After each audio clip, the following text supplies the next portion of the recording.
자, 여러분 안녕하세요. 도종환 기사입니다. 자, 2차 시험 보시느라 고생 많으셨고요.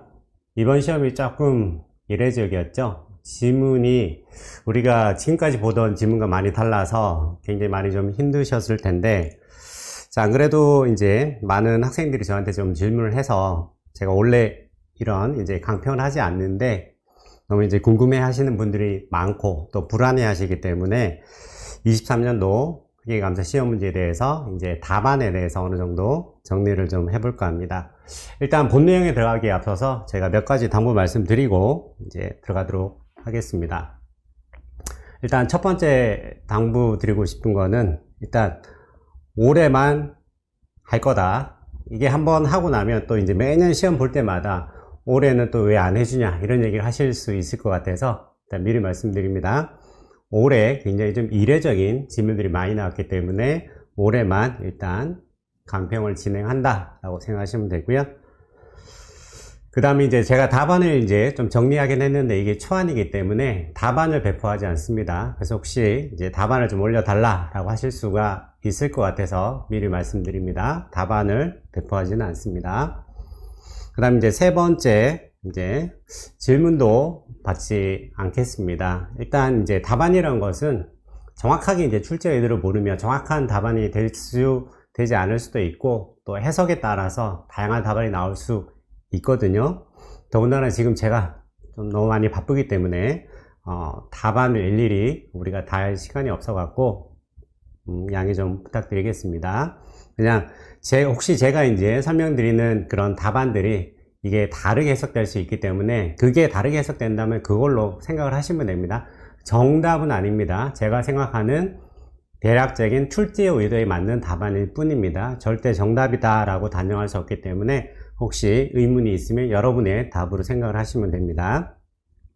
자, 그럼 본 내용에 들어가기에 앞서서 2023년도 시험의 특징에 대해서 몇 가지 한번 정리를 해보면요.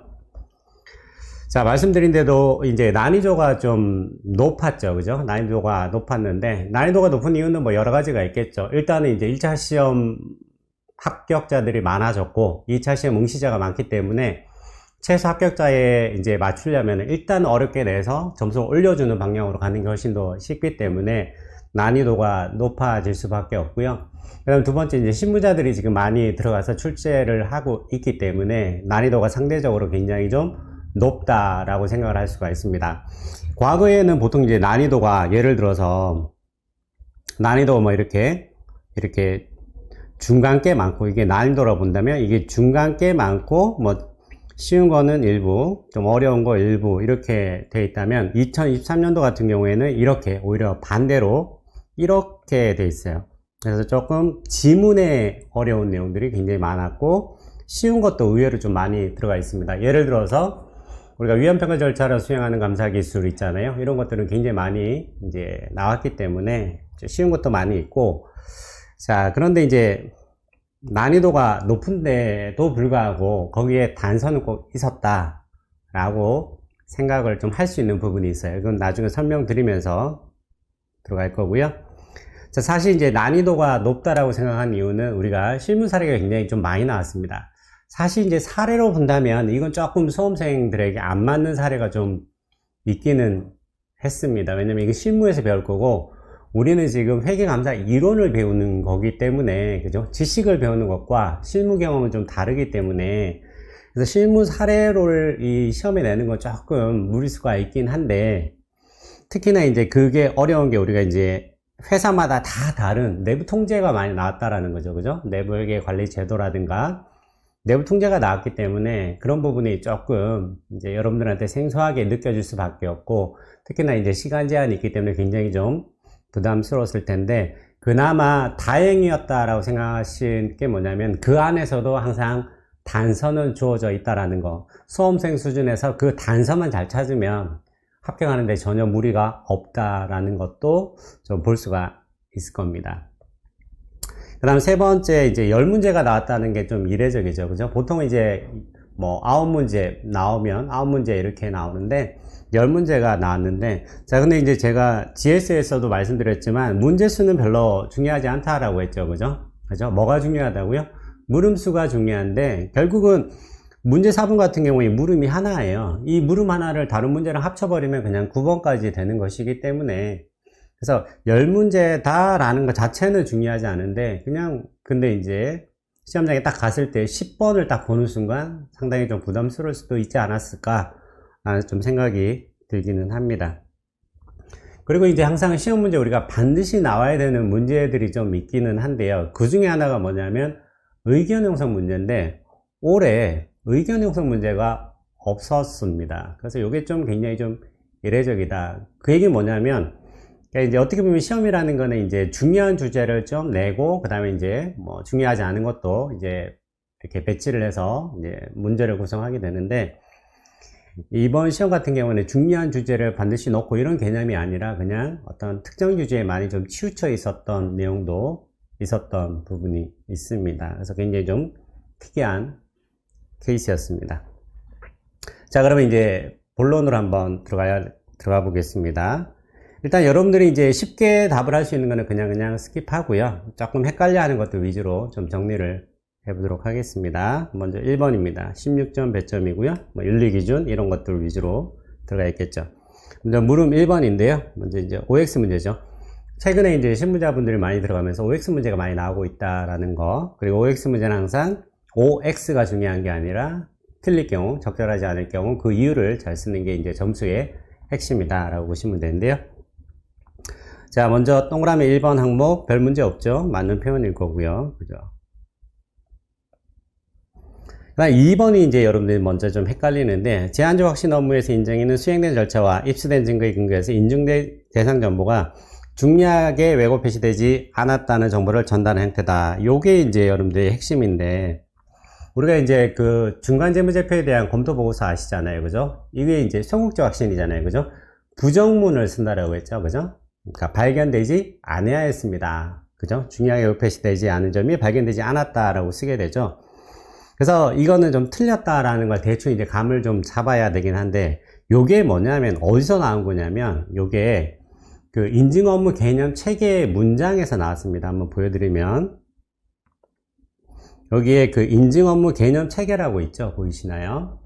여기 보시면은 제한적 확신 업무에서 인증인은 수행된 절차와 입수된 증거에 근거해서 인증 대상 정보가 중요하게 왜곡 표시되었다는 점이 발견되었는지 여부다라고 되어 있죠. 이 문장을 살짝 돌려서 낸 거예요. 그래서 위에 보시면 우리 검토 보고서의 적정 의견의 검토 의견 단락을 보시면 공정하게 표시되지 않은 사항이 발견되지 않았다라고 이렇게 부정문에 쓰잖아요. 그죠? 그래서 이게 소극적 확신이고, 소극적 확신은 영어로 negative다라고 했잖아요. 그죠? 그래서 부정문이기 때문에, 그래서 이렇게 발견되지 않았다. 그래서 부정문의 부정의 부정 이렇게 표현한다라고 했습니다. 그래서 이건 틀렸다라고 보시면 되고요.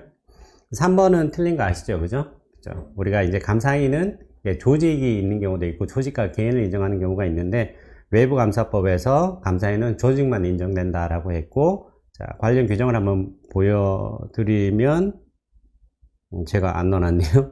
거기에는 이제 우리 외부감사법의 감사인의 정의에는 두 가지가 나옵니다. 회계법인과 감사반이다라고 되어 있고요. 틀렸다. 그 다음에 이제 4번도 이제 틀렸죠. 그죠? 4번도 틀렸다. 그죠? 우리 부정직하다는 가정을 하지 않죠. 그죠? 어떻게 되어 있죠? 과거의 경험에 관계 없이 이렇게 들어가잖아요. 그죠? 과거의 경험에 관계없이 전문가의 의구심을 유지해야 된다라고 되어 있죠. 과거의 경험에 관계없이라는 말이 일종의 뭐 중립적이다라는 거, 요런 내용이죠. 그죠? 그렇다고 부정직하다는 가정을 하지 않습니다. 자, 그래서 맞는 게 하나, 틀린 게 3개네요. 자, 물음 2번인데, 물음 2번이 사실에 조금 이제 좀 애매한 부분이 좀 있는 내용들이 많았습니다. 왜냐면 이제 보통 이제 독립생 해선 여부는 공인회계사법을 물어봐 주는 게 가장 좀 쉽고요. 거기에다가 윤리기준을 많이 섞어버리면 좀 어려워지게 되는데, 그럼에도 불구하고 또 여기에 윤리기준을 섞은 거에다가 뭔가 조금 애매한, 좀 뭔가 실무적인 부분도 좀 있고, 윤리기준이 없는 내용조차도 있었기 때문에 조금 애매한 부분이 좀 있지 않았나 싶어요. 자, 일단 여기서는 이제 두 가지를 쓰는 거죠. 가능한지 여부와 그 다음에 독립성 훼손 위협의 종류다라고 되어 있는데, 이런 것들이 이제 조금 애매하죠, 그죠? 여부이기 때문에 맞고 틀리다 해서 이제 점수가 다 결정될 수 있는데, 제가 만약에 채점자라면 또는 이제 수험생이라면 혹시나 이제 이런 게 애매한 게 있으면 좀 단서를 쓸 것 같아요, 그죠? 그거를 이제 부분 점수에 반영할지 않을지는 뭐 출제자의 선택이긴 하나, 저 같으면 이제 그런 부분을 조금 반영할 소지가 있기 때문에, 그래서 뭐 여부다 하더라도 필요한 부분은 좀 단서를 달아줘도 괜찮지 않았을까, 조심스럽게 한번 예상을 해봅니다. 자, 상황 1번 같은 경우에 핵심이 이제 사원이 아닌 구성원이죠, 그죠? 보수자죠. 자, 상근감사직을 수행하고 있고요. 그 다음에 외부감사 업무를 수행하고 있다라고 했는데, 일단 공인회계사법, 또 공인회계사법을 준용하는 외부감사법에 의하면 이거는 그 직무제한 규정에 걸리지 않습니다, 그죠? 왜냐면은 회계법인은 회계법인 사원 배우자만 기재하고 있기 때문이죠, 그죠? 자, 그런데 요게 지금 제가 옛날에 GS에 한번 냈던 내용이긴 한데, 요게 윤리기준에는, 그죠? 파트너나 직원이, 그죠? 감사직, 이게 임원이잖아요, 그죠?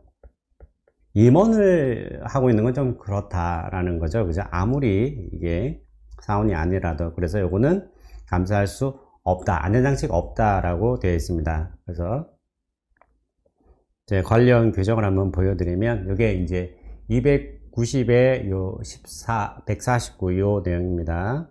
여기에 직원 들어가 있죠, 그죠? 직원, 임원이다라고 되어 있고, 안전장치가 없다라고 되어 있고, 뭐 이렇게 독립성에 매우 심각한 영향을 미친다라고 되어 있으면서, 유일한 대책은 인증 업무의 수행을 거절하거나 인증 업무 계약을 해지하는 것이다 라고 되어 있고요. 그 다음에 이제 여기에 이제 위협의 종류가 두 가지로 주어져 있습니다. 자기검토 위협과 이적 위협이다 라고 되어 있고요. 사실 뭐 유차기업도 틀린 건 아니죠, 그죠? 당연히 자기가 근무한 회사니까 유차기업도 있는 거죠. 자, 그래서 일단은 이제 부가 되는 것이고요. 가능하지 않다라고 되는 것이고, 위협의 종류는 그 두 가지가 될 것이고요. 상황 2번은 이제 요게 이제 명확하지 않은 거죠, 그죠? 근데 지금 이 케이스는 지금 사원이고요. 사원이면 안 되는 거잖아요, 그죠? 사원이면 안 되는 건데 지금 자회사잖아요, 자회사인 경우에는 이제 이게 모회사에 감사를 하느냐, 자회사에 감사를 하느냐가 이제 좀 다른데, 자회사인 경우에는 이제 우리가 이제 감사 업무, 비감사 업무 동시 수행에 대한 내용을 했던 것처럼, 그때는 이제 안전장치가 있으면 가능하다라고 해석을 이제 했기 때문에, 우리가 이때는 가능으로 보시고요. 그 다음에 이제 이때도 사실은 이제 위협의 종류가 명확하게 안 나와 있단 말이에요, 그죠? 그러니까 이거는 좀 준용해서, 상황 1번의 위협을 준용해서 쓰면 될 것 같습니다. 자, 상황 3번인 경우에는 이제 좀 쉽죠, 그죠? 이거는 이제 우리가 명확하잖아요, 그죠? 이제 사원이고, 그 다음에 감사를 수행하고 있고, 그 다음에 감사 업무를 수행하고자 한다라고 되어 있는데, 이제 사원이 다른 건 전혀 상관이 없죠, 그죠? 사원이 다른 건 전혀 상관이 없어서 일단 불가하다라고 보시면 되겠습니다. 그 다음에 뭐 위협의 종류도 사실은 이것도 이제 명확하지는 않은데, 그냥 위에 거 준용해서 그대로 쓰시면 될 것 같습니다. 자, 4번은 이제 쉽죠, 그죠? 4번은 이제 그 상장회사에 감사를 하고 있고, 이제 자회사에 대해서 이제 감사 업무와 동시에 수행할 수 없는 비감사 업무를 수행하고 있는 케이스죠, 그죠? 이거는 안 되는 건 아시죠, 그죠? 안 된다. 왜냐하면 어차피 모회사가, 그죠? 연결할 때 자회사에 재무제표를 다 끌고 오잖아요, 그죠? 재무제표 일부가 되기 때문에 안 되는 것이고요. 제가 외부감사법 규정을 한번 보시면, 이게 외부감사법이 이제 공인회계사법의 규정을 끌고 오거든요. 그래서 외부감사법, 의 규정을 끌고 오는데, 이 공인회계사법이 이제 우리 규정이 두 개가 있잖아요. 그죠? 21조가 있고 33조가 있는데, 21조는 이제 개인 공인회계사잖아요. 그래서 이제 21조가 우리 이제 일종의 감사반이다라고 보시면 되고요. 요게 이제 회계법인인데, 자, 근데 이제 33조가 이제 21조로 끌고 오거든요, 그죠? 그래서 회계법인에 준용한다라고 되어 있는데, 그래서 공인회계사법 21조 2항을 보시면 여기에 지배종속 관계에 있어서 연결 재무제표를 작성하는 경우 그 다른 회사를 포함한데, 이 다른 회사가 바로 자회사거든요. 거기에 이제 우리 동시에 수행할 수 없는 비감사 업무 10가지가 있는데 그 4번이 여기에 해당되죠. 그죠? 그래서 요거는 명확하게 여러분들이 쉽게 풀 수 있는 내용이고요. 그 다음에 이제 상황 5번 같은 경우에도 좀 비슷한 케이스죠. 그죠? 비슷한 케이스인데 요거는 지금 모회사의 감사인이 아니라 자회사의 감사인이죠. 그죠? 그래서 요게 자회사죠. 그죠? 자회사의 감사인이고, 그 다음에 지금 모회사가 자회사 H의 사업부를 인수하고자 한다라고 되어 있습니다. 그죠? 요거는 이제 직접적으로 이제 이해관계가 있는 건 아니기 때문에, 그래서 요거는 가능하다라고 판단할 수 있고요. 그 다음에 요것도 이제 위에 거와 준해서 이제 자기검토 위협으로 정리하시면 될 것 같습니다.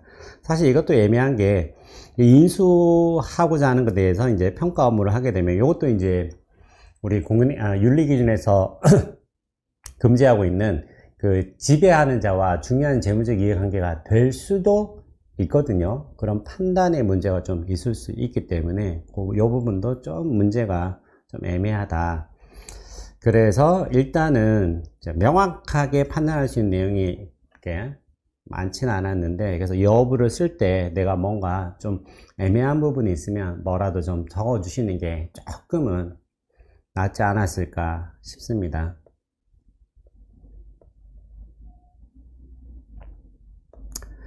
자, 물음 3번인데요. 물음 3번은 뭐 너무 쉬웠죠. 그죠? 늘 나왔던 거고, 요거는 여러분들이 잘 아실 거고요. 안전장치. 적시자고 인기지품 중에 하나를 적으시면 되고요. 자, 물음 4번인데, 요게 이제 제가 요번에 GS에서 냈던 내용인데, 제가 GS 강평에서도 얘기했지만, 요게 안전장치가 두 개가 있잖아요. 그죠? 성공보수. 여기에 승소금액의 일정 비율로 받기로 했다라고 되어 있죠. 요게 이제 일종의 이제 성공보수인데, 성공보수와 관련해서 안전장치가 두 개 있기 때문에, 이제 출제위원분들은 윤리기준을 전부 다 보고 내는 게 아니라 하나만 딱 보고 내기 때문에 혹시나 이제 다른 게 모범 답안으로 채택될 가능성이 있잖아요. 그죠? 그래서 두 가지를 제가 다 보여드린 거고, 그래서 여기서 이제 예시를 줬죠. 그죠? 예시를 줬기 때문에 그 예시에 있는 안전장치가 들어가 있는 나머지 안전장치를 적으시면 되고요. 제가 이제 강평 때도 얘기를 했지만, 안전장치가 이렇게 두 개가 있잖아요. 그죠? 이렇게 두 개가 있단 말이에요. 그죠? 자, 그런데 지금 우리 시험 문제에서 나온 거는 여기에 업무 담당 회계사가 수행한 업무를 객관적인 제3자가 검토한다 라고 되어 있죠. 그래서 요게 지금 요게 나왔죠. 그죠? 요 4번이 나왔다라고 보시면 돼요.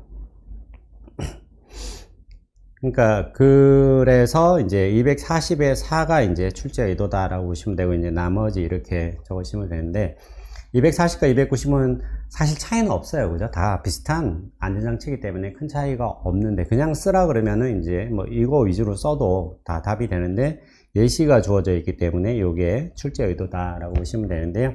290은 이제 감사 업무와 동시에 수행할 때 비감사 업무에 대한 성공 보수다라고 했고, 요거는 그냥 일반적인 성공보수에 대한 안전장치다. 이런 차이가 조금 있다라고 이제 말씀을 드린 내용입니다. 그죠? 5번은 쉬웠죠. 그죠? 의무 교체 규정이고요. 쓰시면 되고, 저희 교재는 요게 지금 요게 이렇게 위에 올라가 있고, 요게 이제 밑으로 내려 있는데, 요걸 좀 반대로 이렇게 출제가 됐네요. 그래서 요게 핵심이죠. 그죠? 대형 비상장 금융회사. 그죠? 사원을 교체하는 거는 이제 주권상장법인과 동일하고, 업무보조자를 교체하는 거는 또 기타 비상장법인과 동일하다라고 보시면 되고요. 그래서 이제 그 내용을 적으시면 될 것 같습니다. 어렵지 않을 것으로 예상이 되고요. 자, 6번 OX입니다. OX인데, 자, 먼저 1번입니다. 주기적 지정제도와 상장법인 감사인 등록제도는 감사인의 독립성을 제고함으로써 감사인의 감사 품질을 개선하기 위한 제도다. 이제 이건 이제 틀린 건 아시죠? 틀린 건 아실 텐데, 답안을 잘 써야겠죠. 그죠? 어떻게? 요거는 맞는데, 요거는 아니죠. 그죠? 그래서 주기적 재정제도는 맞다. 그런데 상장법인의 감사인의 등록제도는 엄격한 요건을 갖췄다라는 의미는 일종의 뭐냐면 좀 적격성을 본 거죠. 그죠? 적격성 위주로 판단을 하면 됩니다. 그래서 틀렸다. 2번도 틀린 거 아시죠? 업무 품질 관리 검토는 모니터링이 아니라 감사 업무의 수행과 관련되어 있는 것이죠. 이것도 어렵지 않죠. 자, 2번으로 넘어가 보겠습니다. 자, 2번의 문제 1번도 어렵지 않죠. 그죠? 어렵지 않습니다. 충분성 영향을 미치는 요소. 자, 두 가지가 있죠. 그죠? RMM과 그 다음에 감사 증거의 질이 있죠. 그죠? 그러면 이제 그 교재에는 이제 중요성도 하나 넣어놨는데, 중요성이 예전에 시험에 나온 적이 있죠. 그죠? 실제 개인수에는 두 가지입니다. RMM과 감사 증거의 질이고요. 적합성이 되기 위한 요건은, 우리 적합성이 두 가지가 있잖아요. 여기 뭐가 빠진 거죠? 목적 적합성이죠. 그죠? 어느 목적? 그 감사 목적이 이제 경영진 주장이 있는 것이고, 그 다음에 그 증거가 아무리 목적 적합해도 그 증거가 신뢰할 수 없다면 안 되는 거죠. 그래서 전제 조건으로서 신뢰성이 있는 것이고요. 쉽죠? 어렵지 않았을 걸로 예상이 되고요. 물음 2번도 쉬웠죠. 물음 2번은 쉬웠습니다. 그죠? 우리 3편 1장에 감사 이형과 관련된 내용이 나오고요. 자, 동그라미 1번에 목표 감사 위험은 감사 증거량이 증가하면 감사한다. 아니죠. 요거는 이제 목표는 정하는 거잖아요. 그죠? 일종의 상수 개념이다. 그렇기 때문에 요거는 뭐와 관련된 거다? 달성 감사 위험과 관련된 것이다 라고 적으면 될 것 같고요. 뭐 2번은 틀린 거 너무 잘 아시죠? 아무리 감사 증거량이 증가해도, 그죠?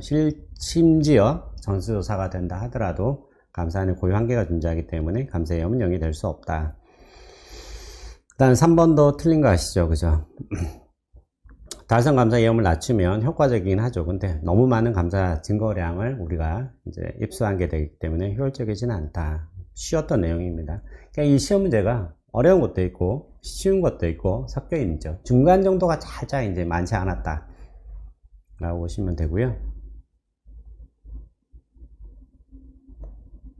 자, 그 다음에 이제 물음 3번 너무너무 쉬웠죠. 위험평가 절차, 감사 증거 입수 방법 4가지 쉬웠고요. 물음 4번도 쉬웠죠. 그죠? 그러니까 예시를 주면 쉽잖아요. 그죠? 예시를 주면 쉽다. 그래서 이제 대체적 절차가 있고, 그 다음에 이제 RMM에 대한 평가, 다른 감사 절차에 성실함에 미치는 영향을 평가하면 되겠죠. 그죠? 그래서 어렵지 않고요. 암기 문제죠. 자, 물음 5번입니다. 자, 이것도 쉬웠죠. OX 문제인데, 자, 중간재무제표 검토의 업무 수행 기준은 이건 아니죠. 그죠? 검토라고 돼 있는데 어떻게 감사 기준입니까? 아니죠. 그 다음에 중간재무제표 검토에서는 내부통제 테스트는 안 하잖아요. 그죠? 맞는 표현이고, 그 다음에 중간재무제표 검토 없는 감사와 동일한 수준의 적정하신, 말도 안 되는 얘기죠. 그죠? 적극적 확신도 아니고 소극적 확신이고요. 동일한 수준이 아니죠. 제한적 확신 또는 중간 수준의 확신이니까 틀렸다. 자, 4번은 맞는 표현이죠. 종류는 맞죠. 표현 방법이 다를 뿐이죠. 그 다음에 서면지수를 동시에 수령하는 거죠. 그죠? 서면지수를 수령할 수밖에 없죠. 그죠? 재무제표에 대한 작성 책임을 인정하는 것이요. 정보 제공 책임, 이런 거 다 들어가는 부분이기 때문에 당연히 수령을 해야 됩니다. 쉬웠어요. 이 부분은. 자, 문제 3번에 이제 물음 1번인데요. 이제 내관이 이제 나오죠. 그죠? 내관이 나오고, 결국 이제 통제 테스트죠. 자, 물음 1번에, 자, 내관이 효과적으로 설계되었는지 평가하고 있고요. 이제 구매 활동이 나왔네요. 구매 활동. 자, 요게 이제 풀어보시면 아시겠지만, 이게 처음에는 이제 답이 3개 정도로 이제 보이실 거예요. 3번 일 수도 있고, 그 다음에 4번, 4번이 아니라 5번, 그 다음에 6번. 자, 일단 6번이 틀렸다는 거는 명확하게 좀 보이죠. 그죠? 자금팀은 기본적으로 무슨 기능이냐면 일단 보관 기능이에요. 그죠? 돈을 보내고 하니까. 근데 매입 채무 반제 처리를 하면 요거는 이제 일종의 뭐죠? 요거는 기록 기능이기 때문에 6번이 틀렸다는 거는 이제 명확하게 보이는 거고요. 이제 3번과 4번인데 3번이 이제 확실하게 틀린 게 뭐냐면 생산관리 담당자가 이제 일종의 이제 구매요청 부서죠. 구매요청 부서가 구매처를 정해요. 구매 요청 부서가 단가를 입력해요. 이거는 누구의 영역이에요? 이건 구매팀의 영역이죠. 그래서 이거는 이제 틀린 거고요. 그 다음에 이제 5번이 이제 애매한데, 구매팀 담당자가 이제 지급 결의서를 작성을 하고 이제 승인하잖아요. 그죠? 지급 결의를 하는 거잖아요. 그죠? 일단은 요게 이제 애매한 이유가 이제 구매팀에서 이제 지급 결의를 하고 있는데, 지급 결의가 제3의 부서에서 하게 되면 훨씬 더 좋은 내부 통제가 되죠. 자, 그런데 이제 이게 틀렸다라고 할 수 없는 이유가 이제 여러 가지가 있는데, 일단은 이제 첫 번째는 보통은 이제 지급 행위를 한 부서에서 이제 승인을 하는 경우가 많이 있어요. 그래서 실무적으로 그렇게 많이 하기 때문에 우리가 이제 지급이라 하는 것이 왜 지급 결의가 이제 업무 분양에 대해야 되냐면, 지급이라는 거는 이제 이체하는 기능이 있고요. 그게 보관이 있고 기록하는 기능이 있고 승인이 있는데, 이 승인이 이제 지급 결의잖아요. 그죠? 자, 보관은 작은 부서고 기록은 회계 부서니까 요 세 개 중에 분리되면 되고, 요게 구매팀에서 한다라고 해서 틀렸다라고 할 수 없다는 거. 그리고 실무적으로 구매 행위를 지급 행위를 한 부서에서 하는 경우가 많이 있다는 거고요. 결정적으로 이게 답이 아니다라는 게 시험 문제에 나와 있어요. 이게 답이 아니다라는 게 시험 문제에 나와 있어요. 제가 요번에 이제 제가 GS 할 때 일부러 이제 1회차, 2회차, 3회차에 많이 그렇게 냈는데, 이 물음 1번에 있는 답의 단서가 물음 2번, 3번에 나와 있는 경우, 이렇게 있는 경우가 좀 있었잖아요. 그죠? 자, 그래서 한번 보여드릴게요. 이게 답이 아니라는 게 어디에 나와 있냐면, 여기에, 밑에 보면, 물음 3번에 나와 있습니다. 물음 3번에 이제 같은 문제에서 연결되는 건데요. 물음 3번인데, 여기에 보시면, 보세요. 자금팀 담당자는 구매부서로부터 전달된 구매요청서, 구매주문서, 검수보고서, 지급결의서가 여기에 들어가 있잖아요. 비교검증한다라고 되어 있잖아요. 그리고 이 부분에 대해서 문제가 없잖아요. 그러니까 이거는 이제 맞다라는 전제를 깔고 들어가는 거예요. 그죠? 그러면 이제 일단은, 그럼 이게 만약에 문제가 되면 이 나외계산은 이미 이 자체에 대해서 뭔가 문제를 제기를 했었어야 되는 건데, 그런 내용은 여기에 없잖아요. 그래서 이거는 지금 구매부서로부터 이거를 받는 게 적절하다라는 전제에서 이게 나온 것이기 때문에, 그래서 4번은 답이 아닌 거고요. 그래서 이 문제가 물음 1번이 그나마 이제 여러분이 어렵다면 어렵고 쉽다라면 쉬울 수가 있는데, 적어도 이제 여기에 두 가지다라고 얘기를 해줬기 때문에 좀 낫다, 완전성 체크를 해줬다라는 게 있죠. 그래서 일단은 물음 3번은 명확하게 틀렸잖아요. 그죠? 구매요청 부서가 구매처를 결정을 했잖아요. 이 자체는 확실하게 틀렸다라는 겁니다. 자, 그 다음에 이제 물음 2번이에요. 물음 2번이 이제 저는 이제 굉장히 좀 놀랐는데, 이런 문제가 수험생들한테 낼 수 있는 걸까 싶어서 좀 놀란 부분이 있는데요. 그나마 다행인 것은 단서가 많이 좀 들어가 있어요. 단서가 많이 좀 들어가 있다라는 거.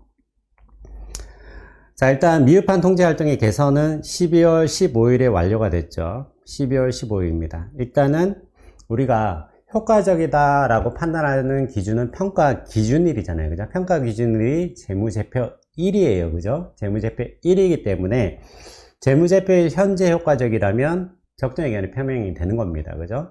기중에는 적절하지 않았다 하더라도 기말 현재 적절하게 설계 운영되고 있다라면 이제 적정의 기간이 표명되는데, 이제 문제는 이게 이 개선이 된 게 12월 15일이란 말이에요. 그죠? 기간이 너무 재무제표일에 너무 가깝다라는 거죠. 그러면은 운영이 됐다라는 증거를 입수하는 게 굉장히 증거가 부족할 수 있죠. 그래서 아니나 다를까 얘가 이게 주별로 일어나는 통제인데, 기말까지 2건밖에 없었어요. 2건밖에 없는데, 이 문제의 이제 함정이 뭐냐면, 이제 감사 현장 착수일까지가 지금 7건의 거래가 있었다. 그래서 총 9건이다 라는 거죠. 자, 근데 이제 이 중에서 회사는 8건의 표본을 추출해서 효과성을 평가했고, 예상이 발견되지 않아서 내부회계 관리제도 운영 미비점이 발생하지 않았다고 결론 내렸다라고 되어 있잖아요. 이게 적절한가를 물었으면 난이도가 엄청 높아지는데 그나마 이게 수험생에 대한 배려가 뭐가 있었냐면 적절하지 않다라고 판단했다라고 되어 있잖아요. 그럼 여러분 이유만 잘 그냥 적으면 되는 거예요. 그죠? 적절하지 않다라고 판단한 이유가 뭐냐라는 건데 일단은 이제 이게 좀 실무적인 거예요. 실무적으로는 이제 적어도 1분기 정도는 효과적으로 운영되고 있어야 된다라는 건데 그럼 어차피 이게 2월까지 하게 되면 이거 3개월치 들어오는 거 아니냐 이렇게 생각할 수가 있는데 그렇게 되면 이 사람은 그죠? 회계사는 적절하다고 판단을 했겠죠. 그죠? 그럼 왜 적절하지 않다고 판단했느냐라는 건데 일단은 올해는 2건밖에 없었죠. 그죠? 근데 이 7건을 포함할 수 있느냐라는 건데 문제는 이게 후속 사건의 문제가 아니에요. 후속 사건은 우리가 감사 보고서에까지 발생한 사건이긴 하나 이건 후속 사건이 아니에요. 그죠? 요 7건은 올해 효과적으로 운영된 게 아니라 내년에 효과적으로 운영된 증거가 되는 거예요. 그죠? 이건 올해의 증거가 될 수가 없어요. 그죠? 차기에 효과적으로 운영되었다라는 증거만 제공할 뿐이기 때문에 이게 올해 효과적으로 운영됐다라는 증거가 제공이 안 돼요. 그래서 일단 기간이 너무 늦었고 그리고 발생한 건수가 2건이라는 거죠. 그죠? 그래서 설계가 효과적이다 하더라도 그죠? 그 운영의 효과성에 대한 감사 증거로는 충분하지 않다라는 거죠. 그래서 2건밖에 안 되기 때문에 효과적이다라고 할 수 없는 거예요. 오히려 이제 수험생들은 뭐 7건이고 9건인데 8건 했으니까 뭐 전수를 해야 되는데 한 건이 빠졌다 이렇게 생각할 수도 있는데 일단은 이제 요것들이 일종의 제가 보기에는 좀 함정에 가깝다. 그래서 이거는 내년에 차기에 효과적으로 운영됐다라는 감사 증거를 제공할 뿐이다 라고 보시면 되겠습니다. 일단 얘가 적절하지 않다라고 했으니까 그래서 거기에 맞는 답을 쓰시면 되겠습니다. 그 다음 이제 그 물음 3번인데요. 물음 3번도 뭐 이게 굉장히 좀 생소하게 보이는 거예요. 그래서 생소하게 보이는 거고 되게 실무적인 거고 이거는 이제 실무에서 배워야 되는 내용인데 이게 시험에 나와서 조금 이제 애매하긴 했는데 이게 눈썰미만 있으면 그대로 이제 쉽게 확인할 수가 있는데 자 예를 들어서 뭐 표본수 이렇게 막 나와 있는데 이거는 이제 운영효과성을 평가하고 있다라고 되어 있잖아요. 한국회계법인의 모집단벌 테스트 표본수에 근거해서 이거에 대해서는 문제를 삼지 말라라는 전제가 일단 깔고 있는 거고요.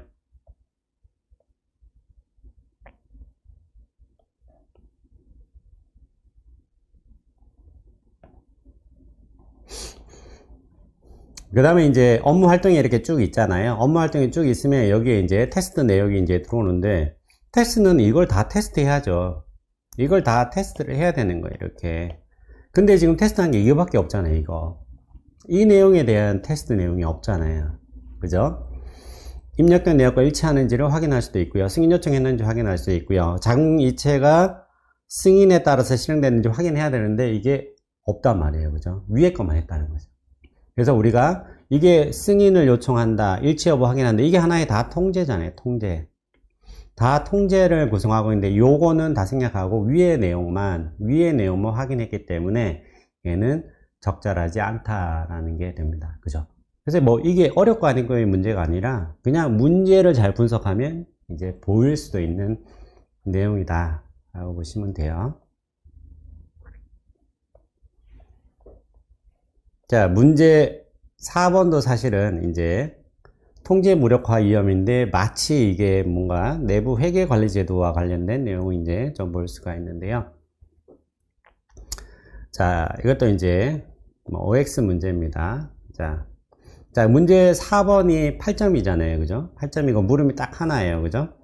상황별로 이제 적절한지 여부를 기재하고 적절하지 않으면 3줄 이내로 서술하시오라고 되어 있잖아요. 일종의 이제 뭔가 이제 절차가 있으면 가능한 한 좀 보수적으로 전문가적 의구심으로 갖고 보면 뭐 문제점을 찾으려고 하면 찾을 수가 있거든요. 자, 문제 4번이 점수가 8점인데 상황이 4개예요. 그럼 어떤 느낌이 들어요? 상황 하나당 배점이 2점의 가능성이 좀 있고요. 평균적으로. 그러면 이게 그냥 적절하다 해버리면 2점이, 배점이 너무 크거든요. 그러면 일단은 4개 다 적절하지 않은 가능성이 좀 존재한다 라고 보시면 되고요. 그냥 심증적으로. 자, 그러면 일단 한번 들어가 보겠습니다. 그래서 한번 다 지적해 볼게요.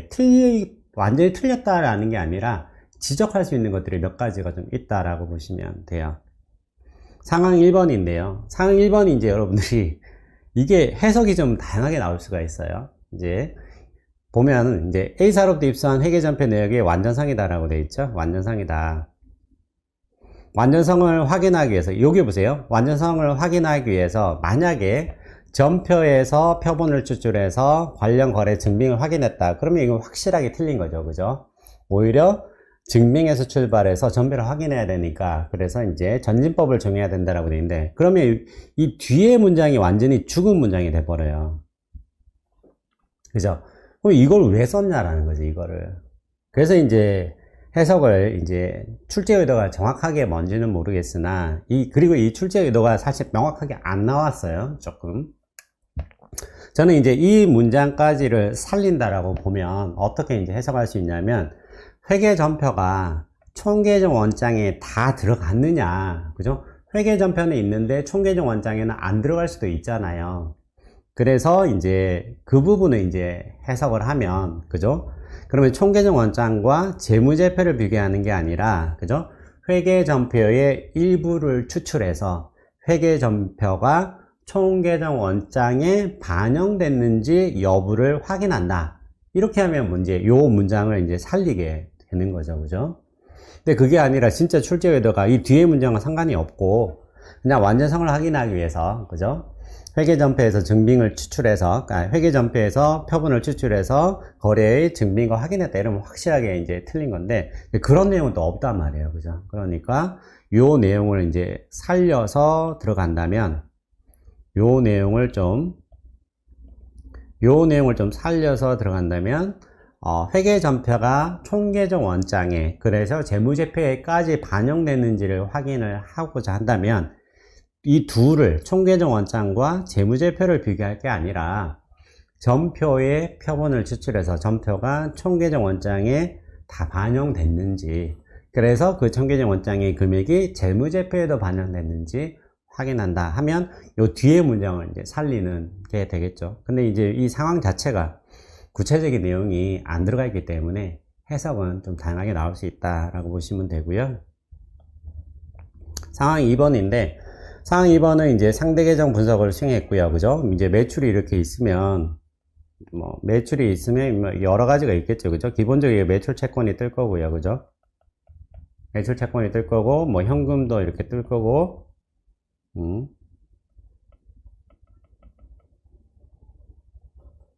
현금도 뜰 거고, 여기에 이제 미수금, 이런 것도 떴겠죠. 그죠? 요건에 대해서 이제 표본을 추출했다라고 했잖아요. 자, 근데 문제는 매출이 상대 계정으로 매출 채권 현금은 정상적인 분계로 판단했다. 여기서는 분식 회계가 없는 건가요? 우리 계속 했던 게 뭐죠? 매출 채권의 과대 계상이라는 표현을 썼잖아요. 이게 정상적인 분계로 판단할 수 있는 근거가 여기 없잖아요. 그죠? 그래서 뭐라고? 이게 만약에 리스크가 적다라고 하면 일부라도 여기서도 봐야 된다는 거죠. 그래서 여기서도 우리가 표본을 추출해서 관련 증빙과 대조 확인한다. 이렇게 쓰면 되겠죠. 그죠? 설령 그게 정답 출제 의도가 아니라도 그게 틀린 표현은 아니니까. 그죠? 그러니까 이게 훨씬 더 유리한 답안이 되는 거죠. 그게 연결되는 게 바로 상황 3번이에요. 상황 3번도 보시면 자동으로 입력된 매출 전표는 정상적인 매출 과정에서 발생한 회계 전표이므로 라고 되어 있죠. 자동으로 입력됐다 하더라도 프로그램 자체가 잘못될 수도 있는 거잖아요. 그죠? 그렇기 때문에 여기서 는 부정이행 발생 가능성이 낮다고 판단하더라도 이거를 우리가 확인하지 않으면은 이것도 우리가 충분하고 적합한 감단가 될 수가 없는 거잖아요. 그죠? 여기서도 우리가 일부의 표본을 추출해서 관련 증빙과 대조 확인한다. 그죠? 그러니까 표본의 규모만 달리 가면 되잖아요. 그렇다고 아예 생략하는 거는 문제가 있다라고 보시면 되겠습니다. 자, 상황 4번은 이제 답이 아주 틀렸다는 게 누구나 이제 여러분들 아실 거예요. 그죠? 상황 4번은. 아는데, 자, 일단 상황 4번은 이제 답변을 듣고, 문제 없네요 라고 했잖아요. 그죠? 그죠? 일단은 이 자체가 뭐가 되는 거죠? 전문가의 의구심이 결여되어 있다라는 거, 결여되어 있다라는 거고요. 그 다음에 두 번째, 우리가 보고기간 말에 붕괴되어 있으면 무조건 테스트 해야 되잖아요. 그죠? 요건 보고기간 말에 대한 거잖아요. 그죠? 보고기간 말에 대한 붕괴이기 때문에 반드시 우리가 표본을 추출해서 테스트를 해야 되는 거고요. 그죠? 또 하나 또 틀린 게 뭐냐면, 요건 뭐죠? 회계 추정치잖아요. 그죠? 회계 추정치니까 회계 추정치의 편의 여부를 검토해야 되잖아요. 그죠? 그러니까 이건 다 틀린 거예요. 그죠? 그래서 이유가 한 세 가지 정도로 나올 수가 있어요.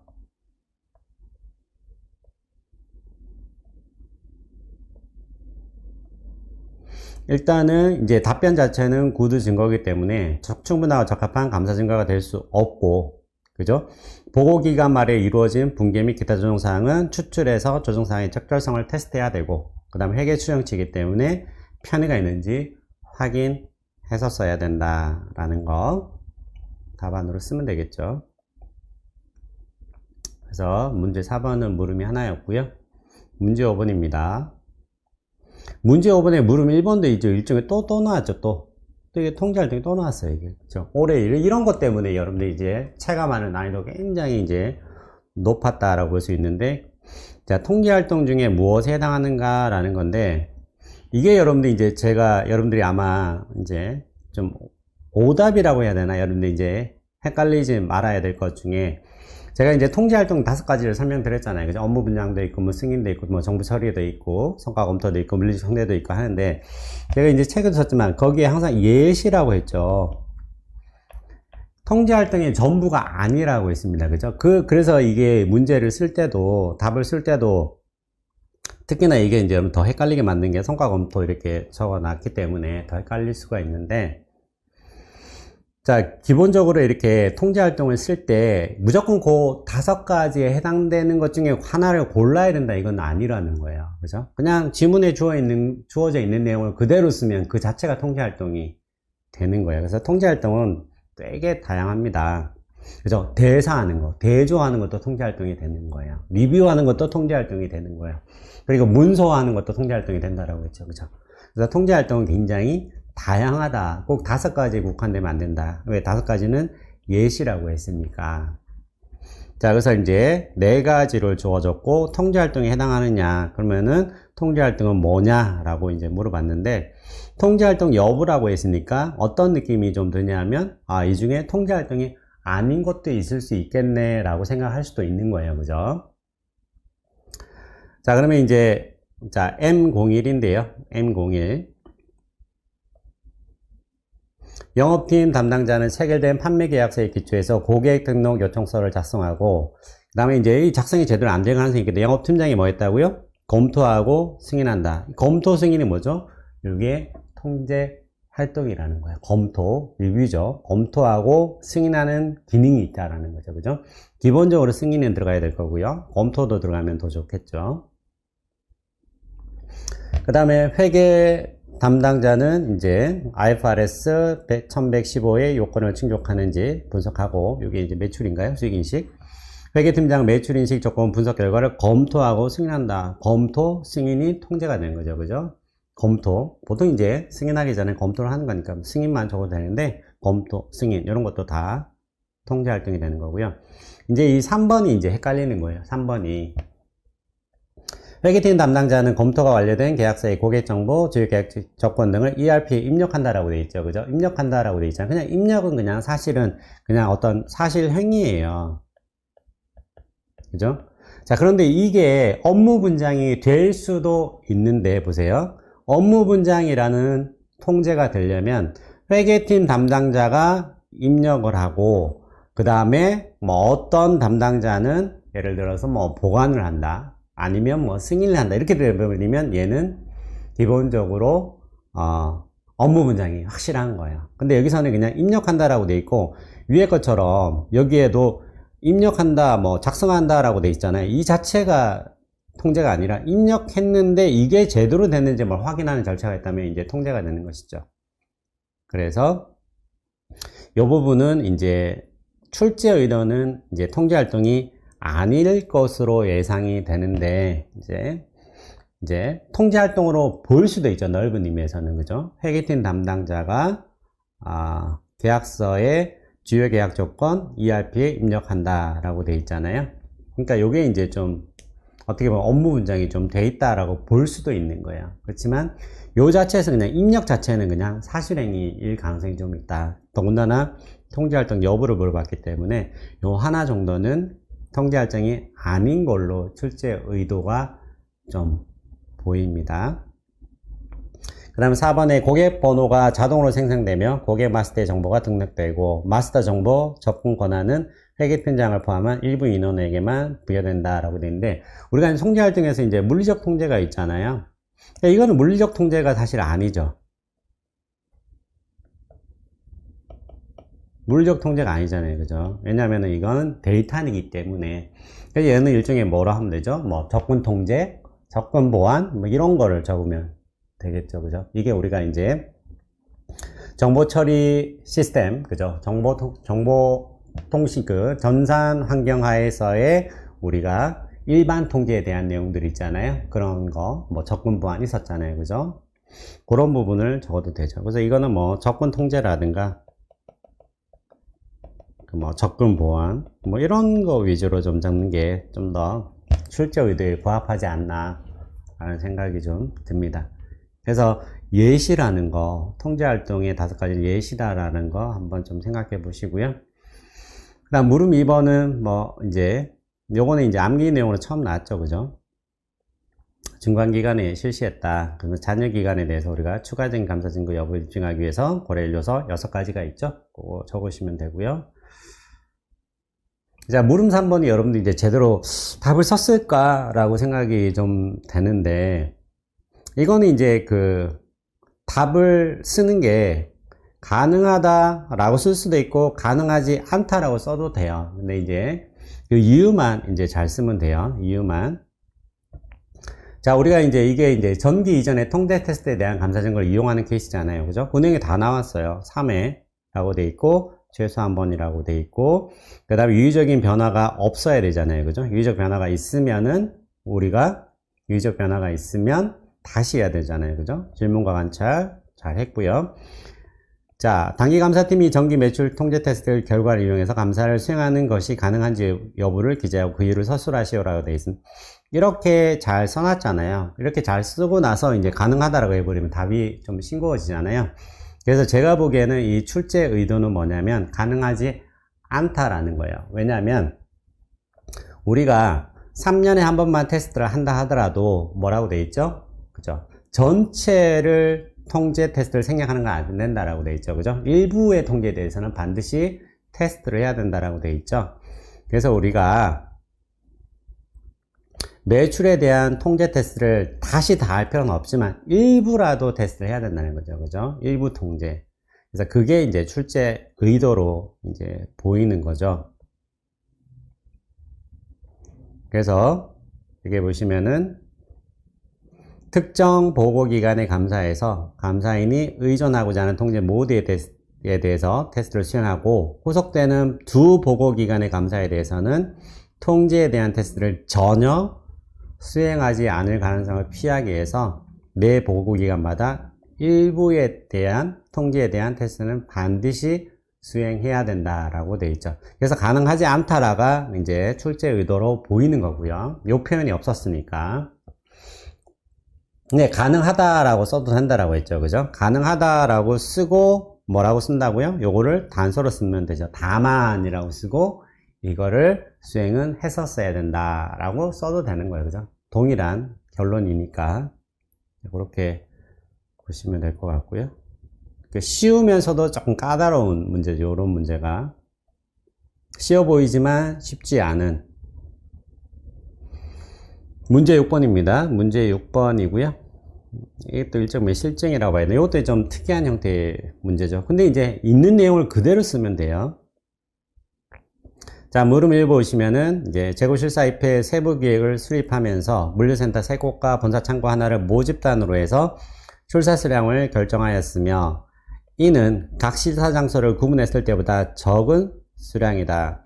저는 이 부분에서 살짝 좀 뭔가 좀 애매했어요. 왜냐면은 우리가 일종의 계층화가 된 거잖아요. 계층화가 되면은 이제 표본 사이에서는 이제 변동성이 작아지니까 표본의 규모가 작아져야 된다라고 되는데 여기서는 이제 반대로 갔으니까 분리하니까 수량이 더 통합하니까 더 작아졌다라고 했습니다.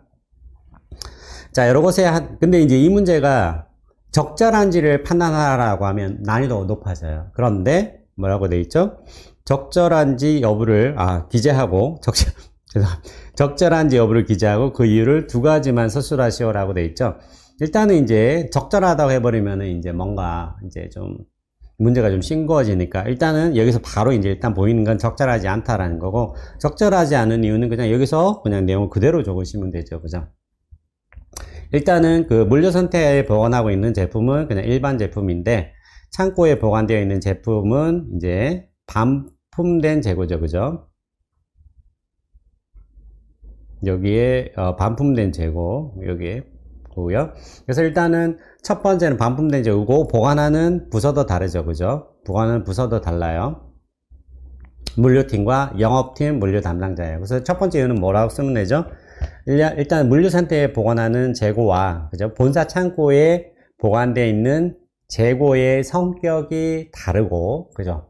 하나는 이제 평가 손실의 문제가 많잖아요. 그죠? 재고의 성격이 다르고, 보관하는 주체도 다르죠. 그죠? 아무래도 물류팀은 제대로 관리할 텐데, 영업팀이라면 좀 재고 관리가 제대로 안 될 거란 말이에요. 그죠? 여기 훨씬 더 RMM이 높을 것이다 라는 거예요. 그죠? 그래서 여기서 하나의 이유가 하나 구성이 되고요. 두 번째도 여기 있네요. 그죠? 자, 일단 다른 날짜에 다른 팀이 실사할 계획이다, 이걸 쓰면 되겠죠. 그죠? 그래서 이게 충분히 이제 답안이 될 수 있는 거예요. 자, 그리고 또 ERP 막 나오니까 이제 여러분 막 헷갈리죠. 그죠? ERP 막 나오는데, 이 케이스는 뭐냐면 이제 가상 창고에 실무감 이런 일이 좀 많이 있어요. ERP에는 뭔가 떠 있는데, 그러니까 예를 들어서 A 창고가 있고 뭐 B 창고가 있고 C 창고에 있는데, 실제 여기에 이제 재고들이 있잖아요. 자, 근데 여기에 이제 플러스로 ERP에 실제는 없는 이제 가상 재고가 있단 말이에요. 이 가상 재고를 여기다가 넣어줄 수가 없어요. 그러면 어쩔 수 없이 별도의 예를 들어서 가상 창고라는 걸 하나 만들어서 여기에 있는 것처럼 만들어 줍니다. 시스템이 보통 그렇게 되어 있어요. 자, 그러면 이제 근데 얘가 지금 실사 입회하면서 발견을 못했죠. 적발하지 못했죠. 적발하지 못한 건 너무 심플한 거죠. 그죠? 재고 실사 입회할 때 재고 리스트를 받을 거 아니에요. 그죠? 재고 리스트 받으면 그 재고 리스트가 ERP에 있는 재고와 일치하는지 확인하는 절차를 했었어야 되죠. 그죠? 재고 리스트가 일치하는지 확인하는 절차를 안 했으니까, 그죠? 일부만 갖고 확인하니까 그 재고는 다 있는 거죠. 그죠? 그래서 제일 먼저 뭘 했었어야 돼요? 제일 먼저 일단은 실사 입회 시에 실사 재고 명세서, 실사할 때 재고 리스트가 ERP의 모든 재고 자산과 일치하는지 먼저 확인을 했었어야 돼요. 두 번째는 뭐죠? 두 번째는 그 재고 자산의 최종 기록 있죠? 재무제표라고 쓸 수가 없죠. 왜냐하면 재무제표는 금액이 들어가 있으니까. 재고 자산은 수량이니까, 그죠? 재고 자산의 최종 기록이 재무제표에 반영된 최종 수량이 재고자산 실사 결과를 정확하게 반영하고 있는지 여부를 확인하기 위해서 최종 기록에 대한 감사 절차, 실사 기록 사본과, 그죠? 실사 기록에 있는 재고 리스트와 재고자산 최종 기록에 있는 재고 리스트가 일치하는지 확인했었어야 된다는 거죠. 그죠? 전후 절차가 빠진 거죠. 전후 절차가. 그래서 문제가 있다 라고 쓰면 되겠죠. 이건 뭐 상식적으로 좀 접근할 수 있는 내용이고요. 그 다음에 이제 물음 3번도 이게 녹록치가 않은 게, 이게 보면 우리가 이제 감사인이 바뀐 거잖아요. 그죠? 감사인이 바뀌었고 정기재무제표에 중요한 예고 표시가 있는 상황인 거죠. 그죠? 그런데 전임감사인은 수정하지 않기로 한 거잖아요. 그러면 이제 기타 사항 분단에 우리가 들어갈 게 이제 하나가 추가되어야 되는 거잖아요. 그죠? 전임감사인의 감사의견은 수정 전 재무제표에 대한 감사의견이다라는 건, 이건 너무 쉬운 거고요. 그죠? 근데 이게 두 가지라고 했기 때문에, 그죠? 원래 네 가지 중에 한 가지잖아요. 그죠? 그죠? 그러면 이제 그 나머지 세 가지를 한 가지로 만들어 보면 되죠. 그죠? 다른 감사인이 감사했고, 감사보고서 일자는 언제고, 그 다음에 감사의견은 뭐였다라는 걸 한 가지로 만들고, 그 다음에 기타 사항 쓰면 되고요. 그 다음에 이제 강조사항이 이제 여러분들이 헷갈리게 만드는 건데, 강조사항이 이제 예상하지 못하는 거잖아요. 근데 강조사항은요, 우리가 알고 있는 강조사항에 이제 기재사항 두 가지를 그대로 적으시면 돼요. 그죠? 왜냐면 이제 강조사항은 우리가 반드시 두 가지가 들어가야 되잖아요. 그죠? 우리가 주석번호 들어가야 되죠. 또 하나는 감사의견에 영향을 미치지 않는다라는 게 들어가야 되죠. 왜냐면 이제 회사가 지금 비교 표시되는 정기재무제표가 수정됐죠. 그러면 그 수정되는 내용을 주석에다가 섞겠죠. 주석에 섞고 우리가 그렇기 때문에 수정했기 때문에 감사의견에 영향을 미치지 않죠. 그러니까 일단은 우리가 뭘 얘기해 줘야 돼요? 주석을 얘기해 줘야겠죠. 그죠? 또 하나는 그리고 그것 때문에 감사의견이 변하는 건 아니다 라는 걸 얘기해 줘야겠죠. 그 두 가지 쓰면 되죠. 자, 그래서 답을 좀 보여드리면 정기재무제표가 수정되었다는 내용과 그 강조사항을 상세하게 기재하고 있는 재무제표의 관련 공시의 위치, 그 다음 강조사항 관련해서 감사의견에 변경되지 않는 점을 포함시켜 줘야 되죠. 요게 강조사항의 기재사항 두 가지예요. 두 가지, 강조사항에 반드시 두 가지가 들어가야 되잖아요. 그죠? 그 두 가지가 여기에 들어가 있는 거예요. 두 가지가. 그래서 조금은 응용이 필요하긴 한데 강조사항의 정의만 생각하면 쉽게 좀 접근할 수 있다. 쉽게? 아니, 조금 어렵지 않게 접근할 수 있다. 라는 거. 자, 그 다음에 7번입니다. 7번. 7번은 뭐, 그러니까 물음 1번 같은 경우에도 이제 이게 일종의 조금 애매한 부분이긴 한데, 이제 제가 수업 시간에도 이제 그림을 쫙 그리면서 이렇게 했죠. 그죠? 유의적인 부분에 대해서 수행할 절차와 유의적이지 않은 부분에 수행하는 절차 플러스 그 다음에 그룹 전반에 대한 통제, 그 다음에 이제 연결 절차에 대한 감사 절차를 했음에도 불구하고 충분하지 않다라고 하면 유의적이지 않은 부분의 일부를 표본으로 추출해서 네 가지 중에 이제 검토가 들어가죠. 네 가지 중에 한 가지 이상의 절차를 수행해야 된다라고 되어 있는데 그 네 가지 절차를 물어본 게 아니라 오히려 역으로 어떤 절차를 했는데 충분하지 않다라고 결정을 했을까라는 걸 이제 역으로 이제 물어본 문제인데, 이걸 제가 이제 규정을 한번 보여드리면, 회계감사 기준 600-29입니다. 600-29에요. 다음의 업무들을 통해서 그룹감사 의견의 근거가 되는 충분하고 적합한 감사 증거를 그룹 업무팀이 입수하지 못할 것이라고 생각할 수 있다라고 되어 있는데, 자, A, B, C를 보세요. 유의적인 부문의 재무정보에 대해서 수행한 업무, 그죠? 이게 이제 부문증 요청을 이용해서 감사를 하거나, 뭐 특정의 절차를 하거나, 하나 이상의 절차를 하거나, 뭐 이런 것들이잖아요. 그죠? 그 다음에 이제 유의적인 부분이죠. 유의적이지 않은 부분은 요거잖아요. 그죠? 요게 유의적이지 않은 부분에 대해서 수행할 절차예요.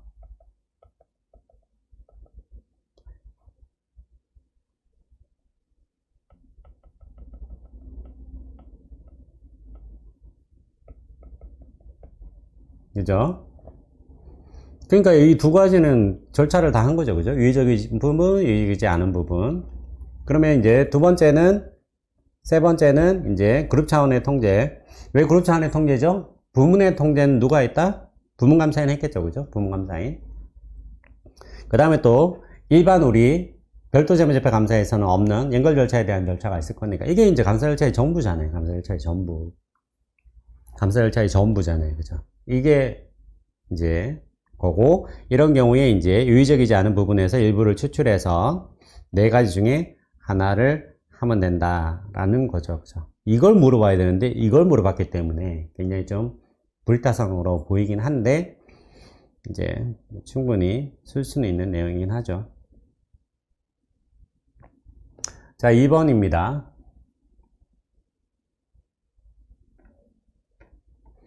자, OX 문제죠. OX 문제가 계속 많이 나올 겁니다. 앞으로도 나올 거고, 실무자들이 들어가면 OX 문제가 많이 나올 거예요. 왜냐면 OX 문제가 다 판단이잖아요. 그죠? 근데 이제 뭐, 감사 기준에 대한 내용은 다 이제 암기 문제니까, OX 문제가 조금 더 실력을 평가하는 게 적절하기 때문이기도 하고, 답을 쓰는 게 굉장히 다양하기 때문에, 채점을 차별하기도 좋죠. 자, 적절한지 여부를 판단하라 라고 했습니다. 첫 번째, 그룹 업무팀은 부문 B에 부문감사인에게 부문중요성을 사용해서 해당 부문의 재무정보에 대한 검토를 요청했다라고 되어 있죠.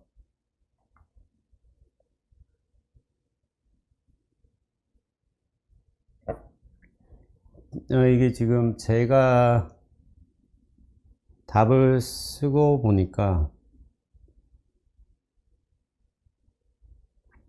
이거는 지금 이제 조금 애매한데, 지금 제가 준비하면서는 이 단어를 착착지를 못했는데, 부문 B를 한번 볼까요?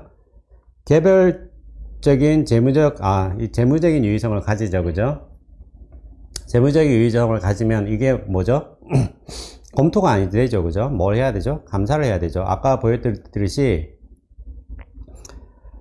재무적으로 유의적이면은 요 한 가지를 해야 되는 거잖아요, 그죠? 그 다음에 재무적으로 유의적이지 않지만 고유한 성격이나 상황을 내서 유의적인 RMM을 포함할 것 같으면은 요 셋 중에 하나죠, 그죠?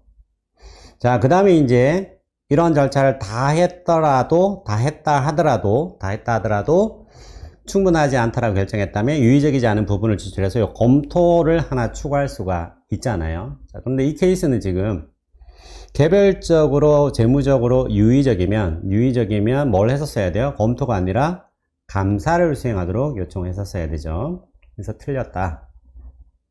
이 단어가 처음 봤네요. 저는 감사라고 생각했는데. 자, 두 번째는, 자, 부문시의 부문감사인에게 연결재무제표에 발생 가능한 유의적인 중요 외부표 시험과 관련된 하나 이상의 거래 유형, 개정자의 공시에 대한 감사 절차를 수행하도록 요청했다. 요게 지금 C가 지금 재무적으로는 유의적이지 않지만 고유한 성격이나 상황으로 인해서 유의적인 RMM을 포함하고 있을 것 같으면 그 세 가지 중에 하나인데, 그 세 가지 중에 하나니까 얘는 맞는 거죠, 그죠? 얘는 틀린 거고 얘는 맞는 거예요, 그죠?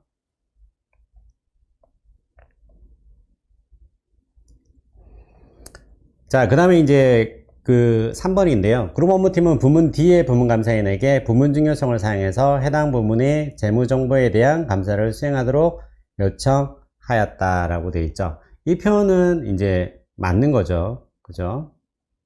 우리가 감사, 다시 말해서 넷 중에 하나는 할 수 있는 거잖아요. 그죠? 넷 중에 하나 할 수 있는 거니까 넷 중에 하나를 할 수 있는 거고, 그 중에 감사를 하라고 했으니까 맞다라고 할 수가 있고요.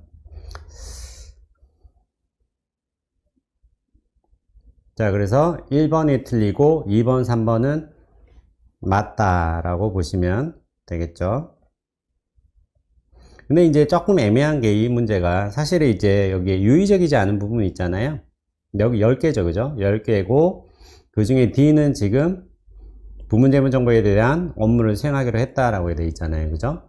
나머지 이제 9개에 대한 내용이 이제 별도로 없다는 거죠, 그죠? 그러면 이제 그룹재무제표 수준의 분석 절차를 수행해야 된다, 이런 내용이 좀 없어서 여기에 이제 그런 내용을 써야 되냐 아니냐, 이제 부문 D가 유의적이지 않은 부분이니까, 그래서 이제 D에 대해서는 이걸 하도록 하고 그 외 나머지에 대해서는 그룹재무제표 수준에서 분석 절차 수행한다, 이렇게 뭐 언급을 해도 되겠죠, 그죠?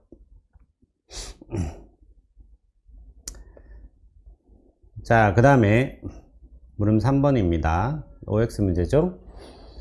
자, 1번 그룹 업무팀의 연결재무제표 전체에 대한 중요성을 세전이 200억에 5%인 뭐 10억으로 결정했다. 이건 뭐 특별한 내용이 없고요.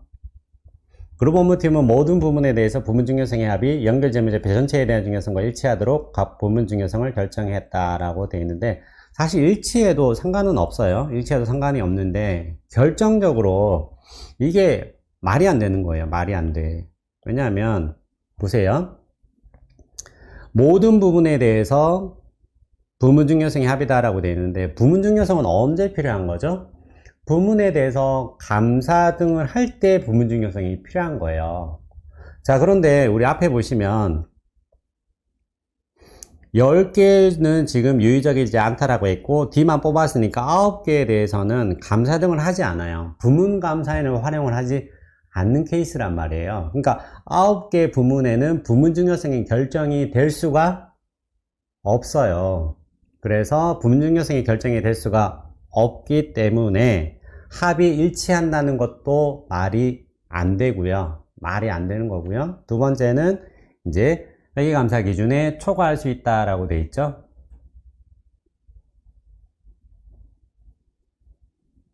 그래서 그 규정을 한번 보여드리면,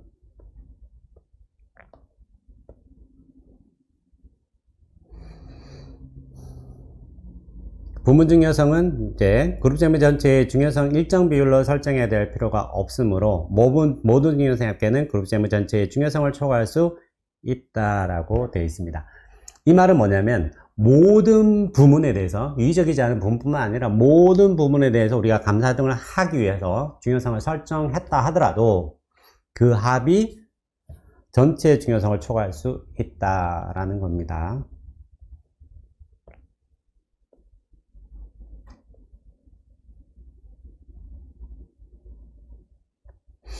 자, 그 다음에 3번입니다. 3번. 그룹 업무팀은 부문 B, C, D의 부문 감사인이 부문 수준에 설정한 수행 중요성과 적합성을 평가했다라고 되어 있죠. 이건 적절하죠.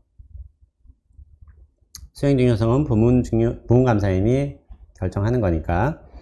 4번. 그룹 업무팀은 각 부문 감사인에게 외국 표시가 그 기준을 초과하며 연결 문제표에 대해서 명백하게 사소하도 간주할 수 없는 한도 기준을 정하도록 요청이 틀린 거죠. 그죠? 왜냐면 이게 지금 이 명백하게 사소하다고 간주할 수 있는 한도 기준, 그죠? 명사 금액은 우리가 그룹 업무팀이 부문감사인에게 커뮤니케이션 할 사항이잖아요, 그죠? 그리고 shall이라고 되어 있다라고 했죠, 그죠? shall. 반드시 설정해야 된다라고 되어 있잖아요. 그러니까 이건 틀렸다. 틀렸다. 8번입니다. 8번에 이제 표본감사고요. 표본감사고, 물음 1번은 뭐 늘 나오는 거니까 쉽죠. 표본 단위의 수는 무시할 수 있고, 높은 수준이라 하면 많이 봐야 되고, 허용이탈을 높으면 좀 덜 봐도 되고, 그 다음에 우회전을 많이 하려면 많이 봐야 되고, 뭐 쉬운 내용입니다. 쉬운 것도 꽤 있죠. 물음 2번은 이제 PPS 계산 문제고요. PPS 계산 문제인데 좀 특이한 게 요거죠, 그죠? 요게 이제 들어갔다는 거. 그럼 어떻게 하면 되죠? 자, 3개에 대한 거는 전수로 조사하겠다라는 거다. 요걸 빼면 되죠, 그죠? 요 2억 5천에다가 5천을 빼고 계산하면 되겠죠. 요건 응용 문제죠, 그죠? 2억에 대해서만 정리하면 된다. 그래서 2억이 장부 금액이다 라고 생각하고 표본의 규모, 크기 계산하는 걸로 계산하시면 여기서 이제 50개가 나올 거고요. 이렇게 3개를 더하면 53개가 되겠죠. 계산해보고. 그러니까 지금 표본의 크기가 잘 안 나오는데, 표본의 크기가 이제 거의 이제 잘 안 나오는 문제가 좀 나왔다라고 보시면 돼요. 자, 3번에는 이제 추정오류 상한액입니다. 추정오류 상한액은 여러분 계산하시면 되고요. 추정오류 상한액은 우리가 이제 모집단 수정오류액 또는 뭐 투영액에다가 이제 표본이 허용치잖아요. 그죠? 허용치가 이제 기본 정도가 있고 중분 허용치가 있는데, 이제 일단은 이게 이제 기본 원칙이고요. 우리가 이제 별해가 있잖아요. 별해로 이렇게 계산하셔도 돼요. 그래서 이제 보통 이게 계산하다 보면 오류가 많이 생기거든요. 둘 다 해보시는 게 좋아요. 둘 다 해보시고 별해를 통해서 얘가 맞는지 확인하는 거. 그러면 이제 정답일 가능성이 훨씬 더 높죠.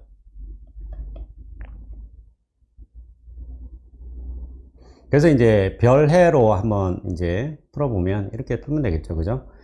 자, 얘는 지금 그 표본의 장부 금액이, 그죠? 표본 추출 간격보다 크니까 그대로 이제 전수조사가 된 거니까 300은 그대로 들어가고요, 그죠? 그 다음 표본 추출 간격이 지금 얼마죠? 300이네요, 또 300.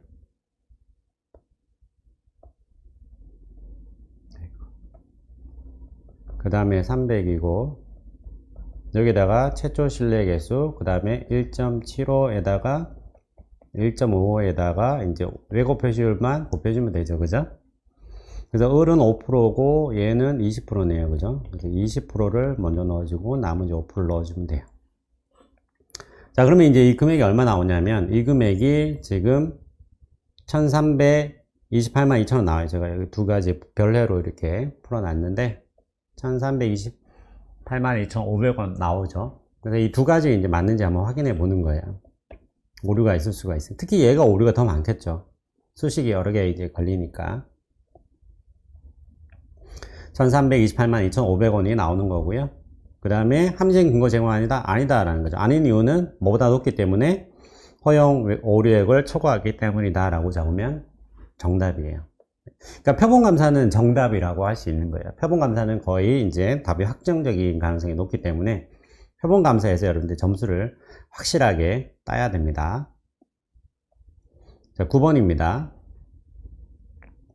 자, 9번에 이제 엄행회사는 A 특수관계자 거래와 관련해서 부정으로 인한 유의적 위험이 있다고 판단했다. 부정위험의 요소를 동기압력, 기회로 구분해서 이게 이제 합리화는 없네요. 그죠? 한 가지씩 찾아 두 줄 이내로 서술하시오라고 되어 있습니다. 동기압력은 이제 여기에 이제 들어가 있죠. 자, 여기에 차입금에 대해서 보증을 제공하고 있죠. 그죠? 차입금에 대해서 보증을 제공하고 있는데 이 자체가 이제 보통 이제 동기는 아니라 이제 압력이 되는 거죠. 그죠? 압력이 되는데 문제는 회사가 계속 뭐예요? 적자였단 말이에요. 적자인데 특관자 매출을 통해서 흑자로 만들었죠. 그죠? 계속 적자가 나오면 어떻게 돼요? 상한이 뭐 들어올 수가 있잖아요. 그래서 두 가지를 좀 섞으면 되겠죠. 그죠? 자, 그래서 이렇게 자, 지급 보증을 하고 있는데 그죠? 근데 지금 적자를 기록했다라는 거죠. 그죠? 그래서 요게 이제 동기 및 압력이 될 수 있다. 뭐 추가적으로 쓴다면 적자를 기록하면 금융기관이 상한을 요구할 수도 있을 수 있다. 이렇게 뭐 적으면 되겠죠. 그 다음 기회는 사실은 되게 많아요. 기회는 이 자체가 다 기회죠. 기회. 일단 이것도 기회고요. 대표이사가 모든 업무를 총괄하고 있다.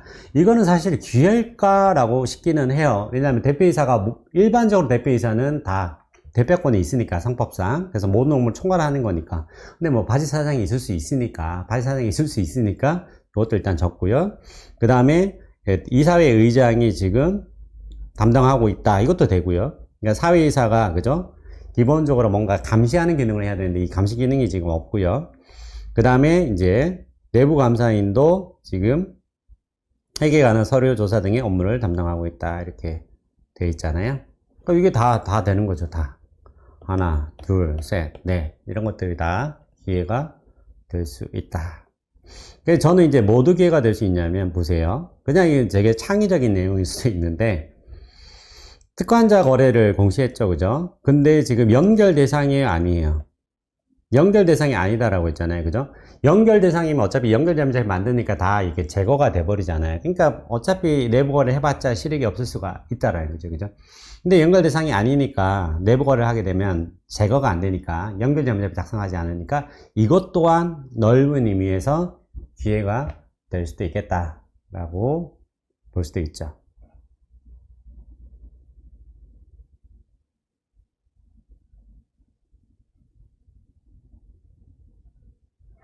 자, 그 다음에 제가 그렇게 여기에다가 뭐 좀 썼나?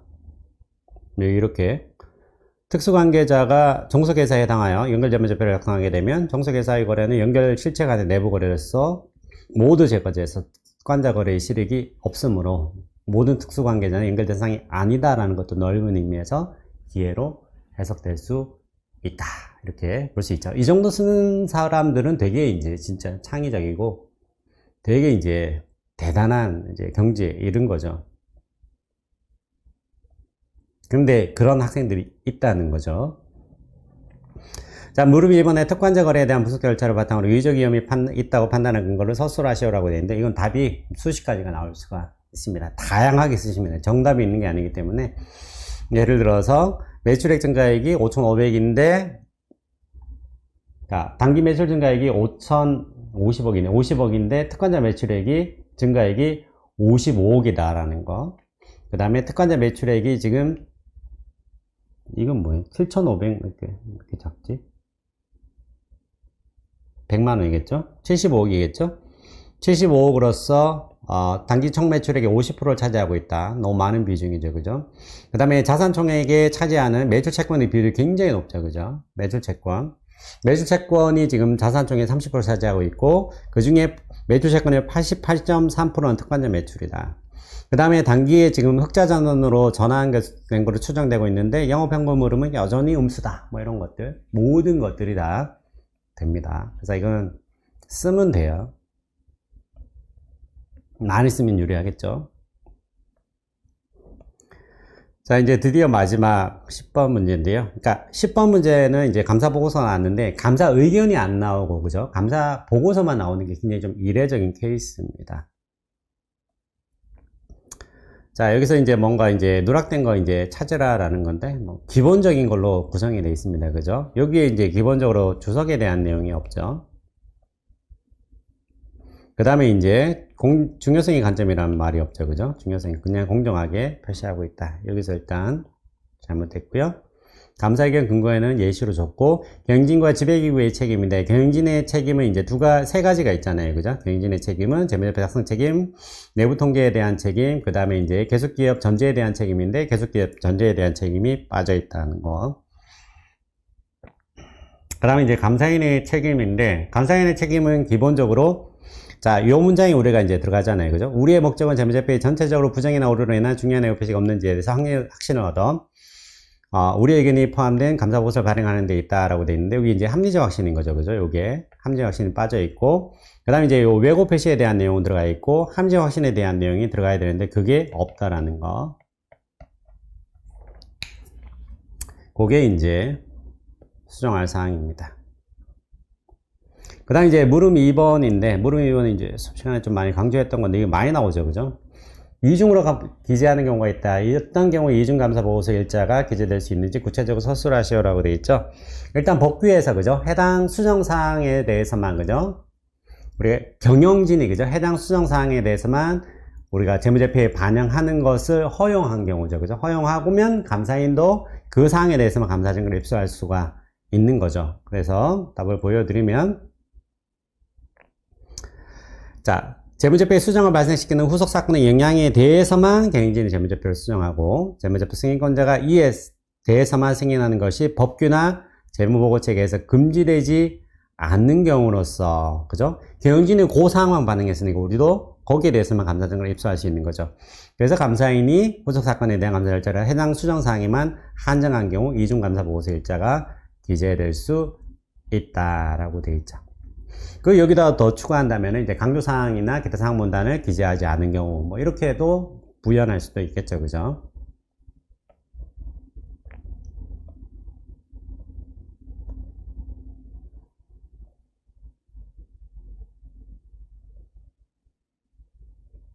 지금 어디 한 거죠, 지금?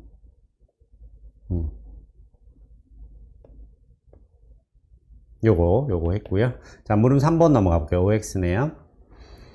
자, 감사인은 식별될 외국 표시를 모두 집계하고 경영진에게 이러한 외국 표시의 수정을 요청해야 된다라고 되는데, 일반적으로 얘는 틀린 표현은 아니에요. 그죠? 근데 굳이 지적한다면 식별한 모두 외국 표시 모두에 이제 초점을 잡는다면 명사금액은 제외된다라고 쓸 수는 있는 거죠. 그죠? 그 다음에 이제 감사인은 미수용 외국 표시가 재무제표에 미치는 영향을 평가하기 전에 전반감사 전략 수립 시 결정한 중요성이 적합한지를 재평가해야 된다라고 되어 있죠. 맞는 표현이고요. 여기에 플러스로 전반적인 결론을 내리는 단계에서 분석 절차를 수행해야 된다. 이런 것도 있었죠. 그 다음에 이제 그 3번은 틀린 표현이죠. 그죠? 3번은 틀린 표현이다. 자, 감사인의 요청으로 경영진이 거래 위한 계정에 혹은 공시를 조사해서 발견된 외국 표시를 모두 수정한 경우에 감사인이 수행할 추가적인 절차 없다. 이때 수정은 사실은 장부예요. 장부예요. 재무제표의 수정 이미 감사 절차는 이미 끝난 거기 때문에 장부의 수정이고요. 감사인은 외국 표시가 존재하는지 잔존하는지에 대해서 추가적인 감사 절차를 수행해야 된다가 있었죠. 그죠? 틀렸다.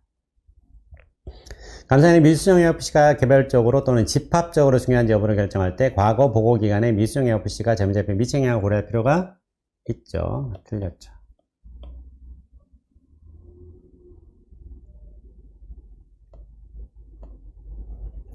자, 이제 이 문제는 강조사항 문단과 기타 사항 문단에 대한 내용입니다.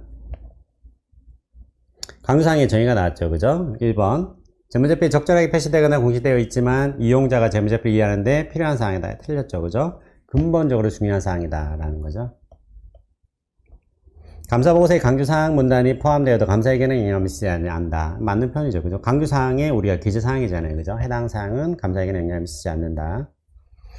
강조사항 문단은 핵심 감사사항 단락 다음에 표시되어야 된다라고 했는데 이거 틀렸죠. 그죠? 이게 이제 답을 쓸 때 어떻게 써주셔야 되냐면 유의성에 따라 달라진다라는 거죠. 자, 강조사항은 강조사항 문단에 포함된 정보의 상대적 유의성에 대해서, 그죠? 그래서 이전이나 다음에 표시될 수 있다. 이 표현을 좀 적어주면 좋겠죠. 그 다음에 계속감사에서 비교 재무제표가 표시될 때 정기재무제표에 대한 감사 의견이 이전에 표명한 감사 의견과 달라지는 경우 상이한 의견에 대한 중요한 사유를 기타 사항 문단에 포함해야 된다. 이거는 맞는 표현이 되죠. 자, 그래서 이제 여러분들이 굉장히 어렵게 생각했던 2023년도 기출 문제를 한번 풀어봤는데 어떠신가요? 답을 알고 나면 또 별거 아닌 것 같고, 그죠? 답을 알기 전에 시험장에서 이 문제를 보면 저도 굉장히 당황했을 것 같은 지문들이 좀 많기는 했습니다. 자, 그런데 여러분 이제 제가 마지막으로 하나 얘기하고 싶은 건 뭐냐면 쉽든 어렵든 합격자 수는 같다라는 겁니다. 예를 들어서 20년도 같은 21년인가 같은 경우에는 굉장히 쉬웠어요. 굉장히 쉬우면 여러분 불안하지 않을 것 같아요. 굉장히 쉬워갖고 칼체를 한다고 내가 60점 이상을 받아도 불안한 거예요. 그죠?